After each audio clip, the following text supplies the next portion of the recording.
Kanthi Chowringhee recreation ক্লাবের উদ্বোধনী অনুষ্ঠানে ক্লাবের সাংস্কৃতিক সম্পাদক বিশ্বজিৎ চৌধুরী বলেন, ক্লাবের 28তম বর্ষে দুর্গোৎসবের শুভ সূচনা হলো নারী সুরক্ষা ও পশ্চিমবঙ্গ সুরক্ষা নিয়ে আমাদের মণ্ডপের থিম নারী শক্তির সহস্র শঙ্খধ্বনিতে দেবীকে আহ্বান জানিয়ে শুভ উদ্বোধন করলেন রাজ্যের বিরোধী দলনেতা তথা ক্লাব সভাপতি শুভেন্দু অধিকারী।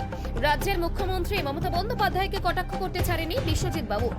তিনি বলেন, পিতৃপক্ষের মায়ের আহ্বান এটি আমাদের লজ্জা। তিনি যেভাবে হিজাব পরে পুজো উদ্বোধন করেছেন তাতে সনাতন হিন্দু ধর্মকে কলঙ্কিত করেছেন। বিকেলে পুজো মণ্ডপের উদ্বোধন করবেন প্রাক্তন কেন্দ্রীয় মন্ত্রী শিশির অধিকারী। এই উৎসবে তিনি সকলকে আহ্বান জানান।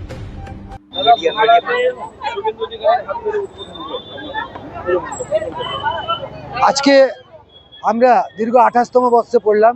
পশ্চিমবাংলার বিরোধী দলনেতা কাঁথি স্থায়ী সভাপতি শুভেন্দু অধিকারী আমাদের আজকে সহস্র শঙ্খের নারী শক্তিকে নিয়ে শঙ্খধ্বনির মাধ্যমে কাঁথি পোস্ট অফিস মোড়ে আমাদের এই উদ্বোধনটা করলেন। এটা কাঁথির গর্ব, আমাদের গর্ব, বাংলার গর্ব। দর্শকবৃন্দের কাছে আমার শুভেন্দু অধিকারী বললেন, আমাদেরকে হিন্দু সনাতনী সেবকদেরকে, হিন্দুদেরকে একত্রিত থাকতে হবে। একত্রিত না থাকলে, ভাগাভাগি থাকলে, আমাদের মধ্যে যদি বিভেদ থাকে তাহলে বাংলা সঠিক পথে থাকবে না আগামী দিনে।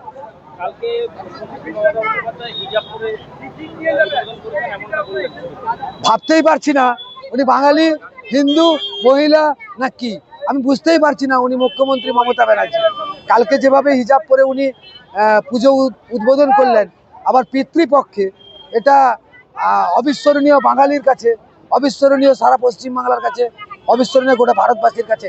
আমরা হিন্দু সনাতনী মানুষ হয়ে এর ধিক্কার জানাই।